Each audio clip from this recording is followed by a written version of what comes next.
What's going on, YouTube? Welcome back to another video of the Point After podcast. Here today, going to be discussing the LSU Tigers 2022 season, first season under head coach Brian Kelly.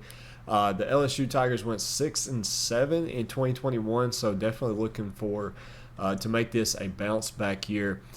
Covering some of their returning production and their transfers and recruiting rankings, they ended up returning 62% of their production from last year, good enough for 54% on offense and 69% on defense. The 69% on defense, I think, is really the key part.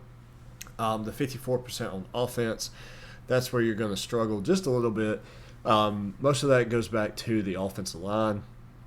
I think you have three guys coming back who had starting time last year. And then, obviously, you'll have to work in two new guys. I know center is a point of concern along with tight end. That's what Brian Kelly said throughout spring and after spring practice. But he said that he was able to get down there or he wanted to get down there and use the resources that LSU had and being able to recruit the best talent, be able to use the best facilities. Those are his words, not mine. So Brian Kelly has some very high hopes, and they had a really good recruiting class to back that up. They were number 3 in the transfer portal, number 12 in the regular recruiting. I think they had 16. Is it 16 regular recruits or 16 transfer recruits, and 6 out of those 16 were 4-stars, which is really, really good. I think they had 1 5-star high school recruit or JUCO recruit. So really, really good start here to Brian Kelly, and he's got a very, very favorable schedule. I think he can get a lot done. But going over some of the transfers, that's really the biggest point of concern here for me is you have so much talent coming in. The LSU should be able to win now, and I predict they could even finish better than Texas A&M in the SEC. But, they're going to have to hit their stride early and kind of ride that momentum. You got Jaden Daniels coming in, quarterback from Arizona State, who may not start over Miles Brennan, Garrett Nussmeier. Not sure who the starting quarterback is going to be down there, but if you think they're not going to use Jaden Daniels in some type of package or short yardage or whatever, they're not going to utilize his talents, you're wrong. Jaden Daniels may not be the starter, but he will have an impact on this 2022 season for LSU. Also, offensively, you have Noah Cain coming in from Penn State. Hell of a running back. He should fit very well with John Emery Jr. Keyshawn Boutte will be the lead wide receiver. Outstanding wide receiver. Will probably be a round 1 draft pick. And then on the defensive side of the ball, you have Sevyn Banks, who's a cornerback transfer out of Ohio State. You have Jarek Bernard, cornerback transfer out of Oklahoma State. You have Colby Fields, linebacker transfer out of South Carolina. You have Mekhi Wingo, defensive line transfer out of Missouri. All 4 of those could come in and start immediately. Now, additionally, with that, the cornerback situation or the secondary situation for LSU, you have 2 guys returning who saw playing time last year. Or a good amount of playing time last year who will probably be expected to start. But you also have 4 transfers coming in that can start immediately. So you may have 4 new names in the secondary for LSU this year. It'll be interesting to see how that plays out, but we'll get a good idea of how this LSU team is going to stack up in the SEC on week number 1 when they face off against Florida State. You also have Ojulari, defensive line, who had 7 sacks last year, coming back. He'll be the heart and soul of that defense, and the front 7 for LSU is a good one. Very, very stout.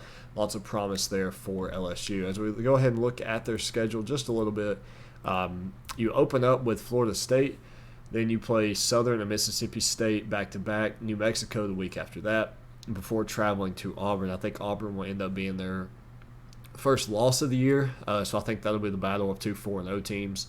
Auburn playing, I believe it's Missouri the week before that. You play Tennessee. I like Tennessee to win that one, even though they are playing on the road, so I could see LSU winning that as well. At Florida, winnable for LSU, but on the road in the swamps, never easy. Ole Miss, I'm curious to see how Ole Miss is going to stack up by that point. Jackson Dart, maybe the starting quarterback, should be the starting quarterback before you head into the bye week. So, by the bye week, I've got LSU sitting at, 5-2, 1, 2, 3, 4, 5, or 6-2 should be very comfortable for LSU.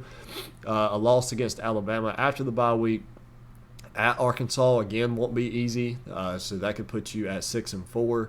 UAB should be a win, and then at Texas A&M, again, I think you have the capabilities of beating Texas A&M and getting them that late in the year helps. And I think it's really a toss-up between Arkansas, Texas A&M, and LSU as to who finishes second in the SEC West. I mean, Nick Saban said it last year was a rebuilding year for Alabama. So, I mean, they're dangerous this year to say the least, so I'm expecting Alabama to win it, but I think it's a toss-up for who finishes second in the West. So my prediction for LSU is going to be 8-4. I'd expect them to surpass Texas A&M and Arkansas, but I think in reality it's going to be a toss-up the next 2 or 3 or 4, maybe even 5 years as to who's the second best team in the West. Now, I say that, but who even knows how these conference realignments are going to stick. I would expect the SEC to get realigned here soon. It will probably be announced before Texas and Oklahoma officially join in 2025 if they can't get in next year.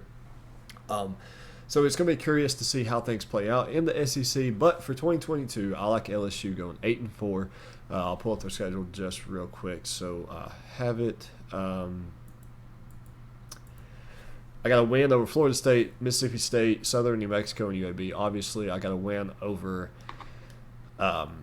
Florida. I got a win over Ole Miss. So, yeah, I'm going 8-4 with a few quality wins in the SEC. So, it should be a good year for the LSU Tigers. Let me know in the comment section what you think, how this season is going to turn out for LSU. Or if there's a game you disagree with me on, put that in the comment section below. Let's start up a conversation. And we're almost at 100 subscribers, so go ahead and hit that subscribe button. It means a lot to us. We're, I think, 10 away when I'm posting this video. But nonetheless, thank you guys for tuning in. Have a good day.